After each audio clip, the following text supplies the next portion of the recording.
এ সম্পর্কে জানতে যাচ্ছি খুলনায়, সেখানে আছেন আমাদের সিনিয়র করেসপন্ডেন্ট আবু তৈয়ব। তৈয়ব, সরঞ্জাম পাঠানোর কাজ কখন শেষ হবে আর ভোটের প্রস্তুতি কেমন দেখছেন আমাদের জানাবেন।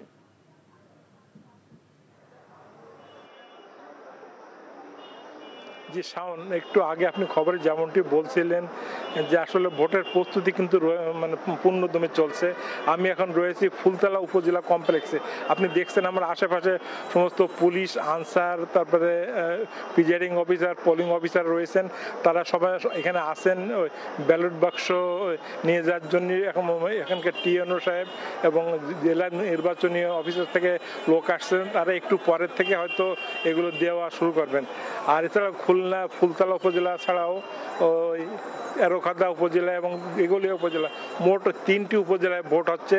এই 3টি উপজেলায় মোট ভোটারের সংখ্যা 3,97,703টি। এখানে মোট ভোট কেন্দ্র থাকতে ওই 43টি আর বুথ থাকবে 246টি।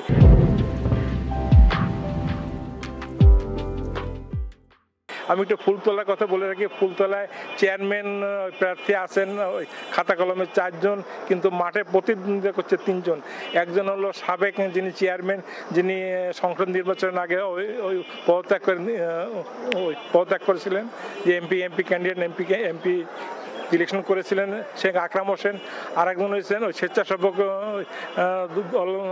দলের সাব্বির হোসেন আনা। বিএনপি যদিও তাকে মানে বহিষ্কার করেছে, তবুও তিনি আছেন মাঠে। আর একজন হচ্ছে বিলকিস আক্তার দ্বারা, তিনি আওয়ামী লীগের। তবে এখানে বলা যায়, লোকদের সাথে আলাপ করে যেটা আমরা শুনেছি যে 3 জনই ওই মাঠে সমান ওই প্রচারণা চালাচ্ছেন। ওই ভীমের তালে এখানে ফুলতলা উপজেলায় মোট ভোটার সংখ্যা 1,25,187 জন এবং ভোটারদের সাথে যেটা করে দেখেছি, তাদের কিন্তু এই উপজেলা নির্বাচন নিয়ে আগ্রহ একটু কম। কারণ এটা কি কারণে এটা আমি জানি না।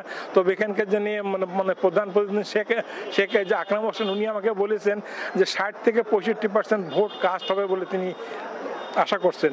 আর এখানে ভাইস চেয়ারম্যান পদে রয়েছেন 3 জন, শেখ একরাম হোসেন, জে হাসান এবং তুইনের ভিতরে শেখ ইকবাল হোসেন হলো ওই বিএনপি থেকে ওই বহিষ্কৃত। জি শাওন, এই ছিল খুলনা থেকে সর্বশেষ ভোটের পরিস্থিতি।